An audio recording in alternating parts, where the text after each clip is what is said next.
our number one sleeper, anyone that could go anywhere deep in the first round to late, maybe even late in the lottery, late in the teens. Who do you got as your number one in that sort of mode? I thank you for asking. I thought you never asked.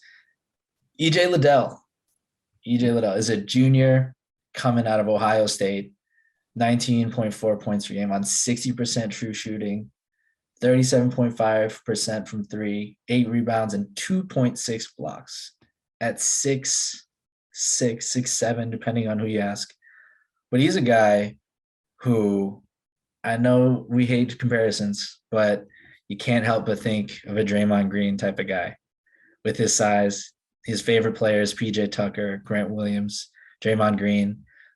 He's not a guy that you're taking in the lottery that's going to be like this hyper scoring wing athlete that's just that sexy pick, but he's absolutely going to be a guy for whatever team takes him, and I hope he goes to the Bulls.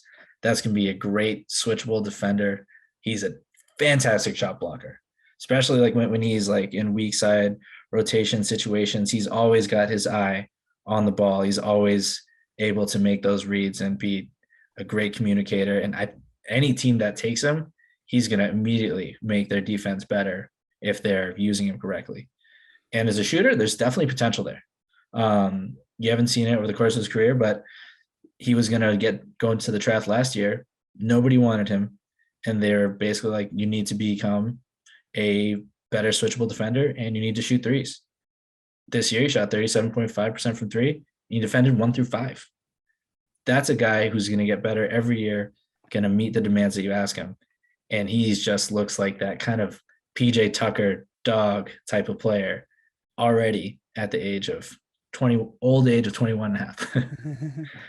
Yeah, no, I think I like that one. I think I've seen plenty of boards that even have him going as a lottery pick. I think a lot of people Really? believe I've seen a couple. Maybe they're a bit of a few of the older ones, and he's maybe dropped down a little bit. But I think he's definitely a guy that a lot of people like and a lot of people believe can be a very good impact player at the very least in this NBA. For me, the number one, I went to a bit of an outside. I went for Jaden Hardy, Yeah, that G, is a interesting. G League guy. This is a guy who early in 2022 was actually being projected as a top five pick.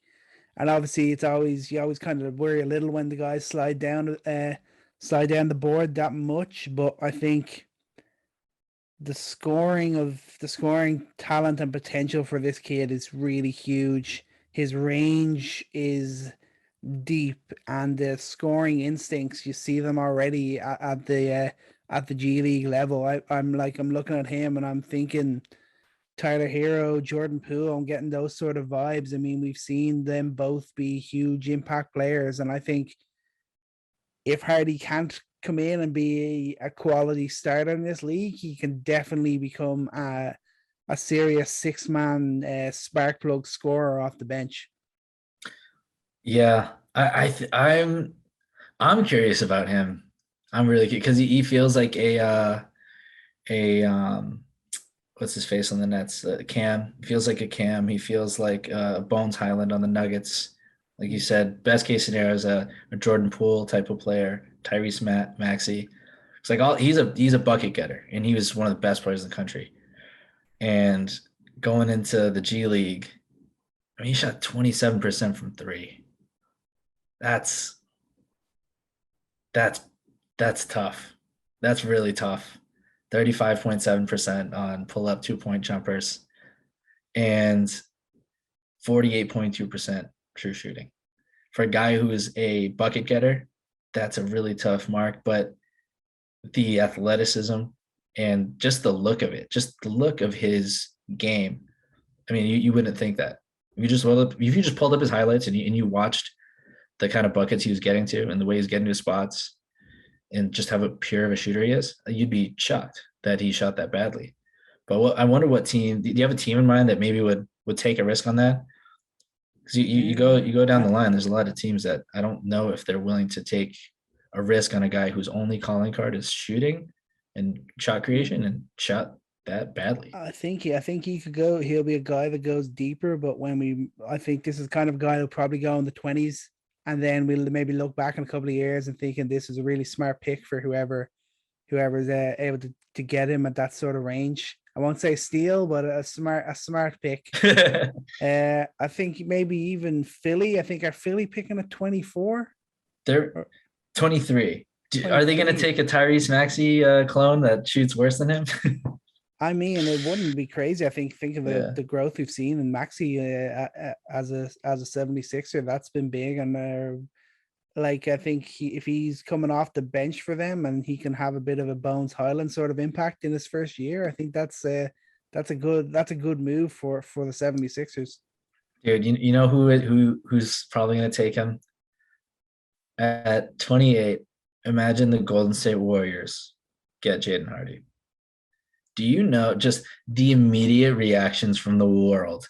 Remember when they got Jordan Bell and he plays one game and everyone's like, how did we let the Warriors get Jordan Bell? Are you kidding? How did we let them get Jordan Poole? Guys who no one cared about in the draft, and all of a sudden they were just awesome there.